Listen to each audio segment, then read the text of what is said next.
தஞ்சை அருகே குடும்ப தகராறு காரணமாக கல்லணை கால்வாயில் குதித்து உயிரை மாய்த்துக் கொள்ள முயன்ற இளம்பெண்ணை காப்பாற்றிய 2 பேருக்கு பொதுமக்களிடையே பாராட்டுக்கள் குவிந்துள்ளன.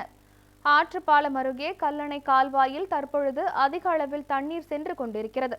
இந்த நிலையில் இளம்பெண் ஒருவர் திடீரென உயிரை மாய்த்துக் கொள்ள ஆற்றில் குதித்தார். இதை அறிந்த சாலையோர கடைக்காரர்கள் கதிரவன் மற்றும் நந்தகுமார் ஆகிய இருவரும் உயிருக்கு போராடி கொண்டிருந்த இளம்பெண்ணை காப்பாற்றி கரைக்கு கொண்டு வந்தனர். தகவலின் பேரில் சம்பவ இடத்திற்கு வந்த போலீசார் அந்த பெண்ணிடம் விசாரணை மேற்கொண்ட போது கணவருடன் ஏற்பட்ட தகராறு காரணமாக விஷம் அருந்திய நிலையில் ஆற்றில் குதித்தது தெரிய வந்தது.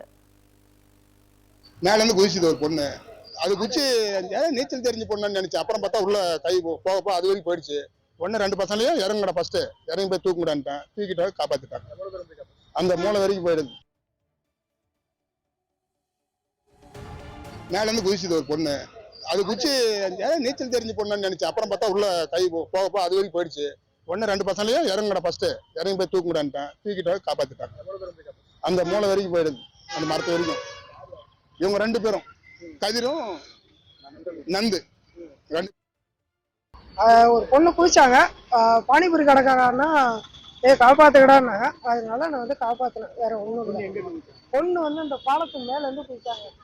நாங்க சாப்பிட்டுருந்தோம் உளுந்து அடிச்சு அதுக்கப்புறம் போய் காப்பாத்தியாச்சு. அவங்க என்னமோ ஏதோ அவங்க ஃபேமிலி கிட்ட என்ன பிரச்சனை ஏதுன்னு பார்த்து அவங்களை பேச சொல்லுங்க. என் ஃப்ரெண்டு ஒருத்தன் இருக்காப்புல நந்தகுமார். ஃப்ரெண்டு இல்லை, என் தம்பி மாதிரி. தம்பி தான் அவன் ஒருத்தன். 2 பேரு. அவன் வரலன்னா நான் பேக்கப் இல்லைன்னா என்னால சத்தியமா நானும் அவுட் ஆகிருப்பேன்.